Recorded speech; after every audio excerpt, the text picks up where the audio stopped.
Uma das palavras mais difíceis de compreender para um neófito ao chegar ao exame das Escrituras Sagradas é a palavra redenção. Eu confesso que tive uma grande dificuldade de entender esse conceito logo nos meus primeiros meses de conversão, ao ouvir constantemente nos púlpitos a palavra redimir, resgatar e o substantivo redenção. São estas bênçãos em Cristo que temos. Uma delas, que nós fomos redimidos, resgatados. Vejamos o que o apóstolo Paulo diz no capítulo 1, verso de número 7, falando de Cristo. No verso 6, no final, ele diz: no amado, no qual temos a redenção pelo seu sangue, a remissão dos pecados, segundo a sua riqueza em glória. A palavra redenção, redimir, segundo William Barclay, diz respeito a uma palavra grega, apolitrosis, que quer dizer o resgate de um homem feito prisioneiro de guerra ou um escravo. Era necessário que alguém comprasse e pagasse o dote, o valor, para que esse homem pudesse estar livre, mediante uma dívida que necessitava ser paga. Ainda a palavra redimir quer dizer, literalmente, comprar e deixar livre mediante o pagamento de um preço. Na época de Jesus, o Império Romano tinha mais ou menos, aproximadamente, 60 milhões de escravos. Muitos desses escravos eram levados para as feiras, para as ruas do Império. E nas ruas, alguém que tivesse recursos financeiros poderia pagar o preço daquele escravo e tê-lo agora em sua casa, em sua residência, mudando de proprietário, uma vez que esses escravos eram literalmente vistos como objetos, coisas, pertences de alguém que agora vai pertencer a outrem, porque o preço foi pago. E na verdade foi isso que Cristo fez por nós. O preço da nossa redenção foi o sangue de Cristo. O salmista chega a dizer que a nossa redenção é caríssima e que nós mesmos não poderíamos nos auto-resgatarmos, uma vez que o pecado estava em nossa vida e não teria como sermos livres do pecado, dando a nossa vida marcada pelo pecado para sermos livres ou até mesmo libertarmos outros daquilo que também nos aprisiona, que é a escravidão do pecado. Foi isso que o apóstolo Paulo entendeu. E no capítulo 1, ainda no verso 7, nós temos uma outra bênção. Ele também nos perdoou. Vejam o verso de número 7, o apóstolo Paulo diz: no qual temos a redenção pelo seu sangue, a remissão dos pecados. E quando falamos em remissão dos pecados, é simplesmente o sentido literal.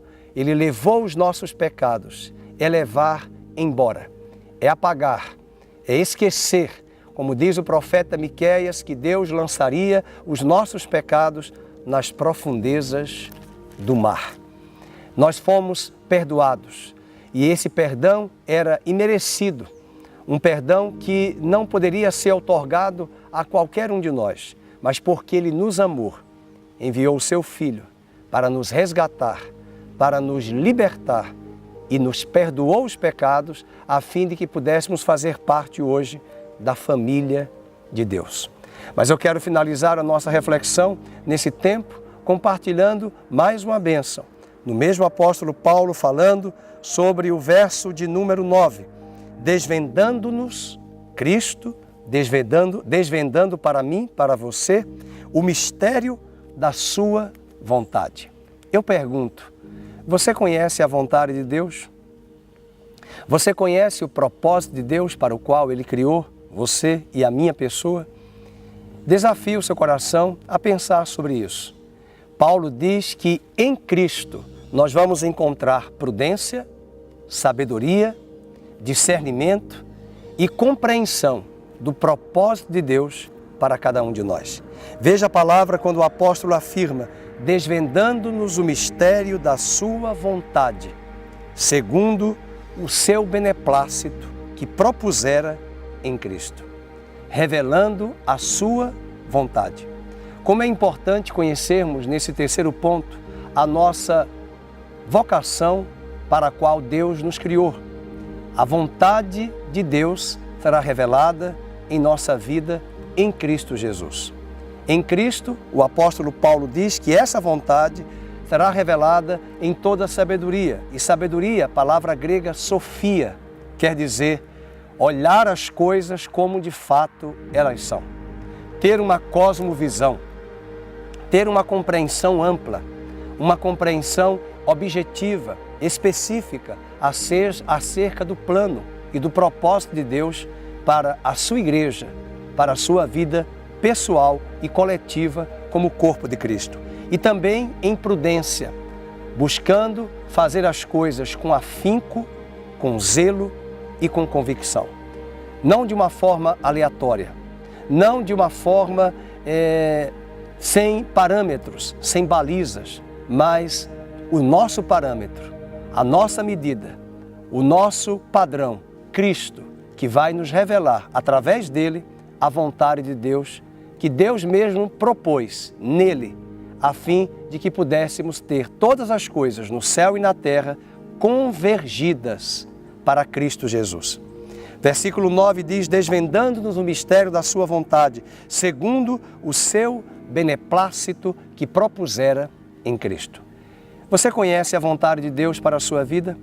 O apóstolo Paulo também diz na carta aos Romanos, no capítulo 12, rogo-vos, pois, irmãos, pela compaixão de Deus, que consagreis os vossos corpos, o vosso espírito, o vosso coração ao Senhor, a fim de que possais experimentar qual seja a boa, a perfeita e a agradável vontade de Deus para a sua vida, para as nossas vidas.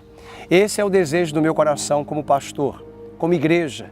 Esse é o desejo do apóstolo Paulo, orando pela igreja de Éfeso, que os cristãos daquela igreja, da igreja universal invisível, todos pudessem conhecer a vontade de Deus em Cristo, propondo segundo o seu beneplácito, uma vontade soberana, levando todos os seus filhos, membros do mesmo corpo, a convergirem para um único propósito, a construção de uma família e, através dessa família, legar às nações da terra um testemunho vivo do testemunho de Deus, dos atributos de Deus através do seu povo, através da sua igreja.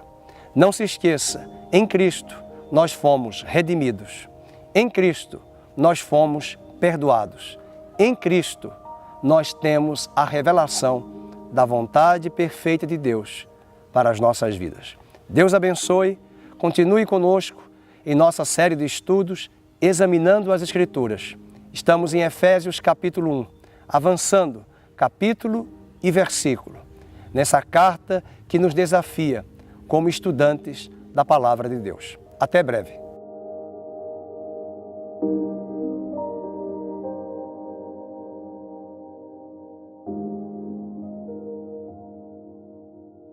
Olá, eu sou o pastor Fernando Henrique da Comunidade Cristã Nova Vida. Muito obrigado por compartilhar conosco mais uma mensagem e eu quero convidar você a acessar o nosso site ccnvida.com.br, bem como as nossas redes sociais. Deus abençoe, muito obrigado.